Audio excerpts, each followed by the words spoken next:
नमस्कार साथियों, एक बार फिर आपका स्वागत है अपने YouTube channel JP inspire academy पर। देखिए, आप जानते हैं जैसा कि हमारी जो रीजनिंग की स्पेशल क्लासें हैं वो लगातार चल रही हैं, जिसमें यूपी पुलिस कांस्टेबल और एसएससी जीडी को लेकर के आए जो भी आने वाले संभावित प्रश्न है उसके आधार पर क्वेश्चन कराए जा रहे हैं। तो जो भी स्टूडेंट वीडियो को पहली बार देख रहे हैं या चैनल पर पहली बार आए हैं, वीडियो को लाइक कर दीजिए और चैनल को सब्सक्राइब कर लीजिए ताकि हमारी हर एक वीडियो आपके पास तक पहुंचती रहे। तो बढ़ते हैं आज की वीडियो में। देखिए, पहला सवाल है कि लकी एवं मिकी की वर्तमान आयु का योग 35 वर्ष है। क्या है? 35 वर्ष है। 5 वर्ष बाद उनकी आयु में 4:5 का अनुपात होगा। लकी की आयु बताइए, यानी कि लकी की वर्तमान आयु से बताना है और जो इनका अनुपात दिया है वो 4:5 दिया है 5 वर्ष बाद का, और जो वर्तमान आयु है वो कितनी है? 35 वर्ष है। तो देखिए क्या करना है इस सवाल में। एक कौन है? लकी। एक है लकी और एक है मिकी। कह रहे हैं 5 वर्ष बाद जो उनकी आयु में 4:5 का अनुपात होगा। 5 वर्ष बाद कितना होगा? 4:5, यानी 4x और 5x मान लेंगे। और ये कब होगा? 5 वर्ष बाद। लेकिन 5 वर्ष पहले जो होगी उनकी वर्तमान आयु होगी। तो वर्तमान आयु का जो योग दिया है वो कितना दिया है? 35 वर्ष है। अगर वर्तमान आयु का योग 35 वर्ष है और ये अनुपात कितने वर्ष बाद का है? 5 वर्ष बाद का, तो वर्तमान आयु कितनी होगी? 5 वर्ष पहले की, यानी 4x - 5 और 5x - 5। और जो इनकी आयु का योग है इस समय वो कितना है? 35 वर्ष। इसे आप कैलकुलेट कर लेंगे। ये ओपन करेंगे, 4x - 5 प्लस 5x - 5 बराबर 35। तो 4x और 5x कितने हो जाएंगे? 9x बराबर 35 - 5 और -5 माइनस के 10, इधर जाके प्लस के 10 हो जाएंगे। तो x बराबर आ जाएगा 45/9, यानी x का मान कितना आ गया? 5। तो किसकी आयु पूछी है? तो पूछी है आयु लकी की।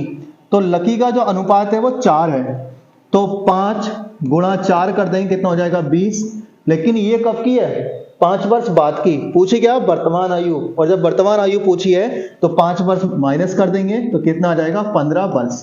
तो जो लकी की आयु आएगी वर्तमान वो कितनी आ जाएगी? 15 वर्ष। तो राइट आंसर क्या होगा? Option number B. Next question है हमारे पास कि 1000 व्यक्तियों पर सर्वे के दौरान हिंदी, अंग्रेजी तथा संस्कृत जानने वाले व्यक्तियों का आलेख निम्न है। तीनों भाषाएं जानने वाले, क्वेश्चन दिया गया है, तीनों भाषाएं जानने वाले तथा संस्कृत न जानने वालों का अनुपात ज्ञात कीजिए। यानी तीनों भाषाएं जानने वाले और संस्कृत ना जानने वाले। देखो कैसे करेंगे सवाल को। पहले हम देखेंगे कुल संख्या कितनी है। तो कुल संख्या हमारे पास 1000। कितनी है? 1000। कह रहे हैं तीनों भाषाएं जानने वाले। तीनों भाषाओं का पोर्शन क्या है आपका? ये है। तो तीनों भाषाओं जानने वाले कितने हो गए? तो तीनों भाषाएं जानने वाले हैं वो कितने हैं? 100।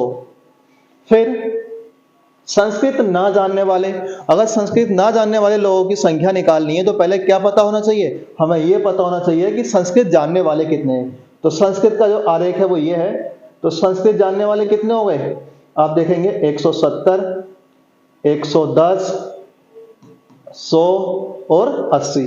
ये क्या है? संस्कृत जानने वाले हैं। इन्हें ऐड कर देंगे, 0, 7 और 1 8, 8 और 8 16, 1 2 3 और 1 4, कितने हो गए? 460। 460 क्या हो गए? संस्कृत जानने वाले हो गए। जब 460 संस्कृत जानने वाले हो गए तो ना जानने वालों की संख्या कैसे निकालेंगे? 1000 में से 460 माइनस कर दो, कितना मिल गया? 540। तो 540 ऐसे व्यक्ति हैं जो संस्कृत नहीं जानते हैं। तो कितना बन जाएगा? 100 ये आ गए और 540 हमारे ये आ गए। इन्हें डिवाइड कर लेंगे, 0 से 0 और 2 से काटेंगे, 2 पंजे 10 और 2 से काटेंगे 27 बार में। तो कितना आ जाएगा? 5:27। तो जो तीनों भाषाएं जानने वाले और संस्कृत ना जानने वालों के बीच जो अनुपात है 5:27 का अनुपात है। इसलिए राइट आंसर क्या होगा? Option number B, 5:27। नेक्स्ट सवाल। नेक्स्ट है कि घड़ी 7:30 बजे का समय दर्शा रही है। यदि मिनट की सुई पश्चिम दिशा की ओर है तो घंटे की सुई किस दिशा की ओर होगी? पहला ऑप्शन दिया है उत्तर पश्चिम, दूसरा ऑप्शन दिया दक्षिण पूर्व, तीसरा ऑप्शन दिया उत्तर और चौथा ऑप्शन दिया उत्तर पूर्व। तो घड़ी बनाएंगे। सबसे पहले एक घड़ी बनाएंगे और कह रहे हैं 7:30, 12, 6, 1 2 3 4 5 6 7 8 9 10 11। 7:30, अगर 7:30 का समय दर्शाना है तो 7:30 का समय क्या होगा देखेंगे। तो 7:30 पे जो घंटे की सुई है वो 6 और 7 के बीच होगी, और जो मिनट की सुई है वो कहां पर होगी, 6 पर। इस समय कितने बज रहे हैं, 7:30। तो बोल रहे हैं यदि मिनट की सुई पश्चिम की ओर है, ये वाली सुई किधर है, पश्चिम की ओर, इसका मतलब यहां पर है। कहां पर है, 9 पर। अगर 9 पर है तो आप ध्यान देंगे, जब 9 पर है तो इसको कितने डिग्री क्लॉकवाइज घुमा दिया, 30, 30, 60 और 30, 90 डिग्री। कितना, 90 डिग्री क्लॉकवाइज घुमा दिया। जब 90 डिग्री क्लॉकवाइज घुमा दिया तो आप इसे भी 90 डिग्री क्लॉकवाइज घुमा दो। तो 30, 30, 60 और 60, 30, 90 लगभग से कहां जाएगी, यहां पर। और जब ये यहां पर आएगी तो ये दिशा कौन सी है, ये दिशा है आपकी उत्तर। ये दिशा आपकी ऊपर उत्तर, और इधर कौन सी है, पश्चिम। तो राइट आंसर क्या आ जाएगा इसका, उत्तर पश्चिम। ऑप्शन नंबर 1 राइट आंसर होगा इसका, उत्तर पश्चिम। नेक्स्ट सवाल,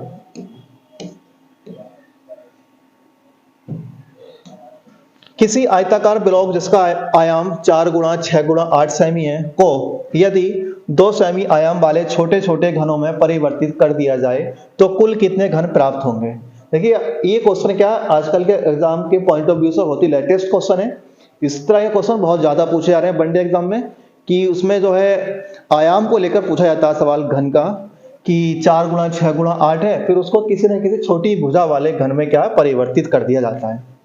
तो इस तरह के सवालों को क्या करना होता है, देखो आयतन कह रहे हैं कुल घन कितने प्राप्त होंगे। अगर आपको कुल घन प्राप्त करने हो, यानी कुल घनों की संख्या प्राप्त करनी हो, तो क्या करेंगे, जो ऊपर लिखे हैं आप इनका आयतन निकालेंगे, 4 गुणा 6 गुणा 8,